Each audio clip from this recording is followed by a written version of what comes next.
Hi guys, welcome to my channel Beyond the Stumps. For more cricket updates, subscribe to our channel.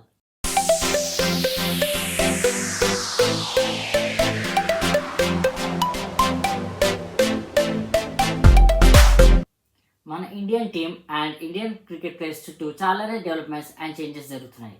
Like Shubman Gill, Rishabh Pant, Shreyas Iyer and Suryakumar Yadav. BCCI is looking for a face of guy. సింపుల్గా చెప్పాలంటే like brand ambassador for the Indian team.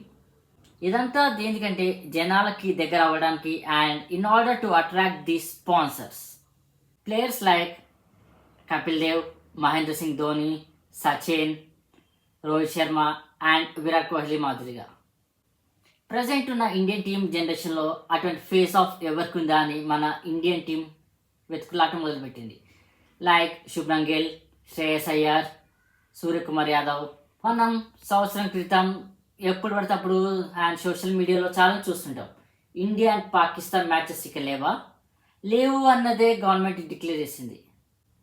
Indian Pakistan matches just like Asia cup and world cup ఇలా పెద్ద పెద్ద టోర్నమెంట్స్లో మాత్రమే పాల్గొంటాయి తప్ప ఇక bilateral series లేవు అని గవర్నమెంట్ డిక్లేర్ చేసింది. కానీ ఎందుకని ఇండియా అండ్ పాకిస్తాన్ రెండు టీమ్స్ని ఒకే గ్రూప్లో యాడ్ చేస్తుంటే ప్రతిసారి ఇండియా టీం వేరే కంట్రీస్తో కూడా మ్యాచ్ ఆడుతుంది. కానీ ఇండియా వర్సెస్ పాకిస్తాన్ అనేసరికి జనాలు చాలా ఆసక్తికరంగా చూస్తారు. ఇండియా వర్సెస్ పాకిస్తాన్ అనేసరికి చాలామంది స్పాన్సర్స్ ముందుకు వస్తారు అండ్ కోట్లలో వ్యాపారం జరుగుతుంది. నాకు తెలిసిన విధంగానే క్రికెట్ అనేది ఒక వ్యాపారం లాంటిది. ఈ వ్యాపారం కోసమే ఇండియా వర్సెస్ పాకిస్తాన్ మ్యాచ్లను ఒకే గ్రూప్లోనే పెడతారు ప్రతిసారి, like Asia cup and world cup మ్యాచ్లలో. ఇండియాకు స్పాన్సర్ డ్రీమ్11. ఇప్పుడు బెట్టింగ్ యాప్ బ్యాన్ అవ్వడం వలన డ్రీమ్11 కూడా తమ కాంట్రాక్ట్ని రద్దు చేసుకుంది అండ్ ఇప్పుడు మన ఇండియా టీం కొత్త స్పాన్సర్స్ కోసం వెతుకులాట మొదలుపెట్టింది. దీనికోసం చాలా కంపెనీస్ పోటీ పడుతున్నాయి. కానీ బీసీసీఐ మాత్రం టెండర్ సిస్టమ్ని ఫాలో అవుదామని చూస్తుంది.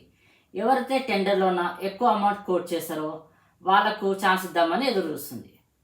ఇక ఆ కొత్త స్పాన్సర్ ఎవరో మనం వేచి చూడాలి. ఈ వీడియో మీకు నచ్చినట్లయితే లైక్, షేర్, కామెంట్ చేయండి. జై హింద్.